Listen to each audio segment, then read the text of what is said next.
โดยกับสบายดีและสวัสดีเด้อพ่อแม่พี่น้องเบ่สุขสุขคนเนาะ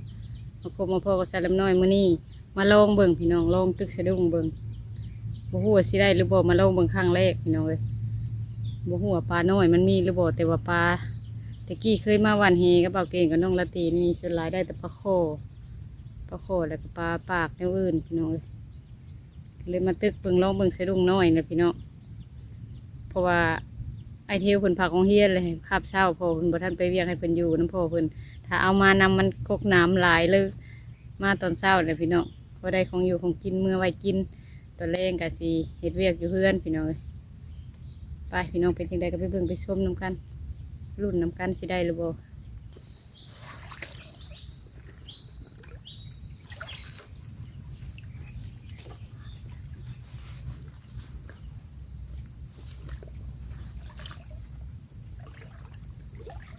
มันบ่เหยียบก็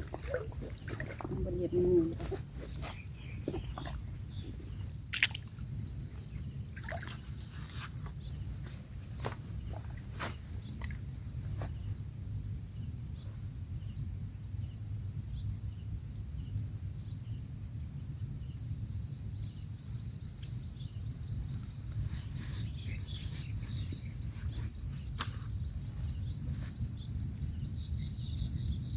มารุ่นน้ำกันพี่น้องมาพี่น้องมารุ่นน้ำกันบัดนี้หากาวสะดุ้งลง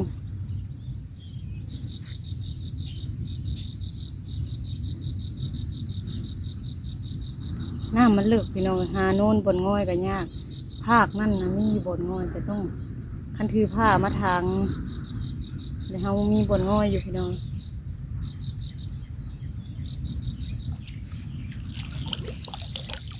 ปลาขัดโขงกับกุ้งพี่น้องเอ้ย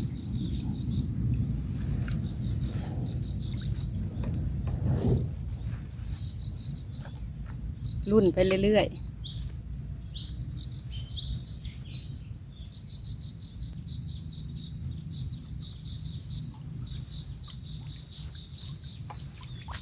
กุ้งได้กุ้งเลยพี่น้องเอ้ย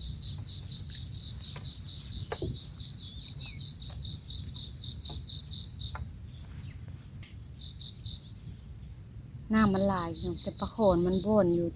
เดี๋ยวเข้มพังพุ่น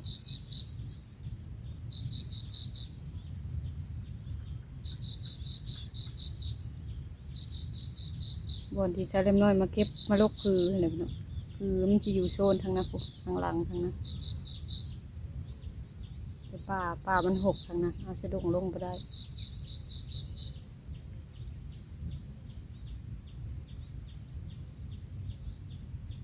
ได้หรือไม่ได้ก็ถือว่าเอาบรรยากาศเด้อพี่น้องเด้อวันนี้เดินไปเรื่อยๆ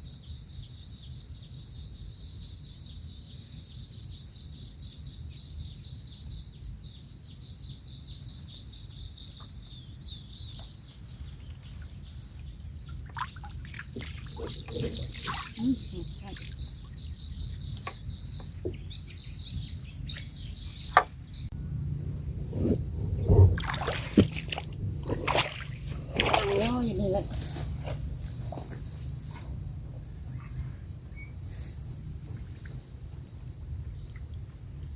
ปลาซีไม่สะดุ้งห่างเล็กน้อย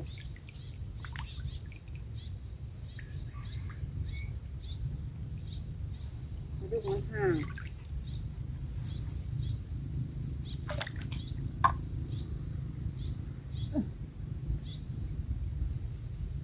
มันขึ้นที่หน้าไปสักทีไม่ได้ถือนิ้วกลางชิ้นไม่เท่าค่ำแล้วมาโซนอยู่ว่านี่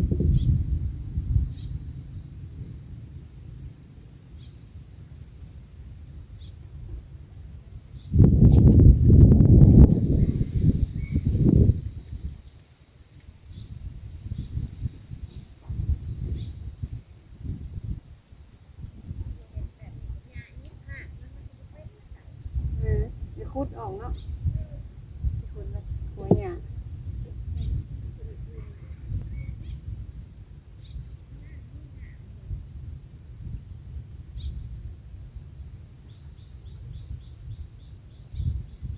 ซิวหยุบหยุบอยู่ทางคู่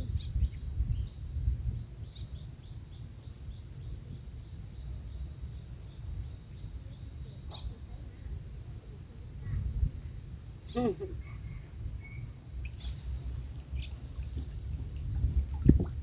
ปวดปลาซิว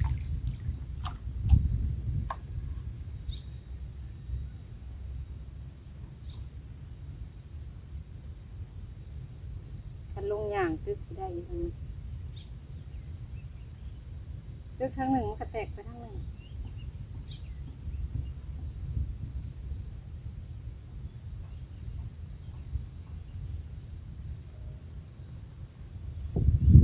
ขามันหึงก่อนนะ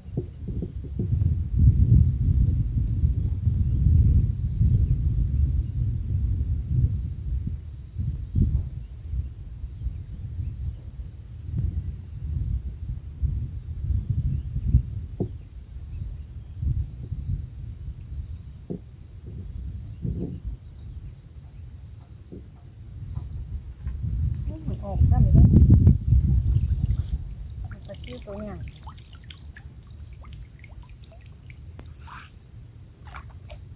ปลาซิวใหญ่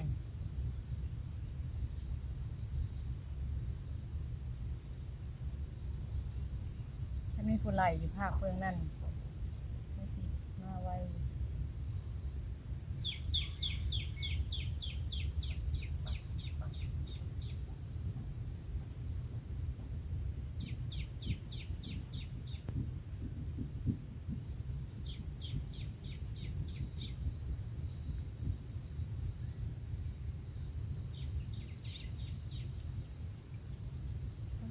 ปลาหยุบหยุบอยู่นั่น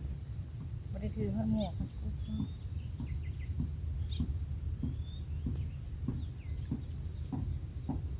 ปลาบอนน้องเชี่ยวอยู่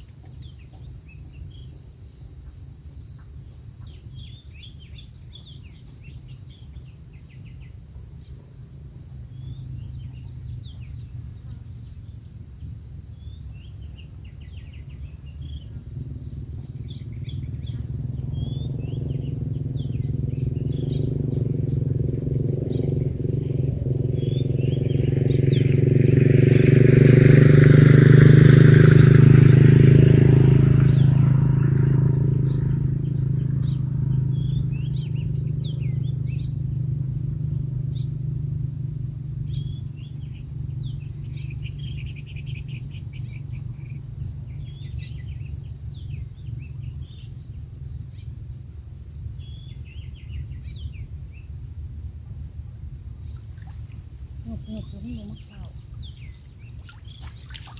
หยุบหยุบอยู่ข้างข้างคุณมะขาวมันขึ้นเรื่อง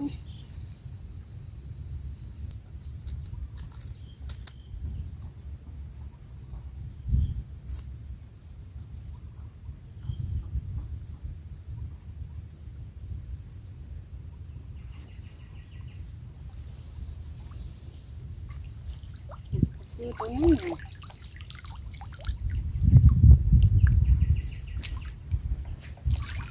ตรงอย่างตึก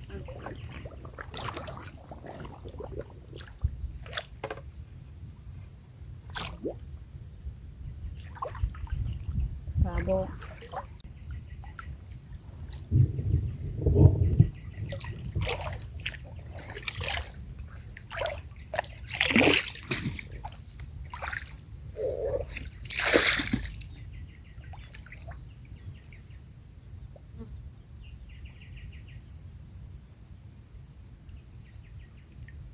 ชอบมันก็เป็นไง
โดยพี่น้องสำหรับน้อยมาตึกสะดุ้งมื้อนี้พี่น้องมาลองมึงสะดุ้งใหม่มันแดดนั่งเศร้าห่มพี่น้องเพราะว่าเบ็ดโทรศัพท์ก็ใกล้สิเบิดแล้วก็เลยป้าสะดุ้งไว้ให้ปลาเข้าซะก่อนอย่างย่อเฮิงๆย่อเทื่อหนึ่งพี่น้องได้เทื่อละโต2โต3โตหักปลาซิวมันโตใหญ่มาคล้องเสน้ำไว้แล้วก็คอยโลนไปย่อเอาพี่น้องมานั่งเศร้าห่มอยู่พี่น้องเลยก็สิตึกเอาจนมันพอกินเพื่อนเลยพี่น้องเทื่อละโต2โตก็เอาให้มันได้พอมุกแล้วก็สิเข้าเมื่อพี่น้องเลยมานั่งเศร้าห่มซะก่อนแล้วก็สิไปเติมน้ำมันรถย่านแบตโทรศัพท์เบิดแสลมน้อยกันเลยว่าสิไปเติมน้ำมันเพราะว่าย่านนั้นแบตมันดับพี่น้องโอนเติมน้ำมันนั่นแหละเติมอยู่ปั๊มมันจังได้ลายนี่พอออกมาพี่มันใกล้ปั๊มน้ำมันในหน้าทางนี่แล้วก็เอาเมื่อแล้วก็แบ่งกันกระพอยเที่ยวคันเติมลายๆนี่ก็แบ่งกันแล้วก็มือหน้าก็เติมใหม่ใช้เล็บน้อยออกมาพี่เติมอยู่ในบ้านนะมันได้น้อยพี่น้องเลยมันได้เพื่อเขามาขายกินกำไรแล้วเขาให้กับบ่เต็มลิตรมันได้พี่น้องเลยคันว่าลิตรหนึ่งก็ยังบ่ฮอดลิตรเต็มหันนะพี่น้องมาเติมอยู่ป้าเอานะใครนี่พี่น้องเลยพอดีมาตึกสะดุ้งหาอยู่หากินนี่แหละพี่น้องเลยนางเศร้าเมื่อยซะก่อนจังหน่อยจังสีย่อสะดุ้งเศร้าห่มอันทั้งน้องชายก็มาอะไรแต่บ้านพี่น้องเลยมาวานนี้ทำบิดคือเราเพิ่นสิมามื้ออื่นเพิ่นเลยว่าสิมามื้อนี้เลยพี่น้องแต่ว่าเพิ่นน่ะมาแรงวานนี้กระแปลกอยู่อันเพิ่น ถามว่ามื้อใดสิมาเพิ่นว่ามื้ออื่นบอกน้ำเอื่อยถามสมมุติถามแต่วานนี้เดี๋ยวเพิ่นตอบว่ามื้ออื่นก็แสดงว่ามื้อวานนี่แหละแต่ถามน้องไผ่เพิ่นว่าน้องไผ่ว่ามื้อนี้เป็นตัวป้าเลย ตัวป้าว่าบ่าวเก่งสิมามือนี่พี่เละพี่น้องเลยที่จริงนะมาแรงวานนี่พี่น้องเอาว่าเห็นในคลิปคือว่าฮอดเลยเนาะว่ะจะเล่มน้อยก็ดีใจน้องเมื่อบ้านก็ได้เห็นพ่อเห็นแม่มีผู้หาอยู่หากินให้เพิ่นเอื้อยอยู่เฮือนก็หาคือกันนั่นแหละพี่น้องชงเงินอยู่ตลอดอยู่ก็บางเทื่อก็ซื้อลายกับเบิดเงินแหละพี่น้องบ่าวเก่งเพิ่นเมื่อหาไว้อาหารธรรมชาติพ่อแม่จะเล่มน้อยเพิ่นมักกินแบบ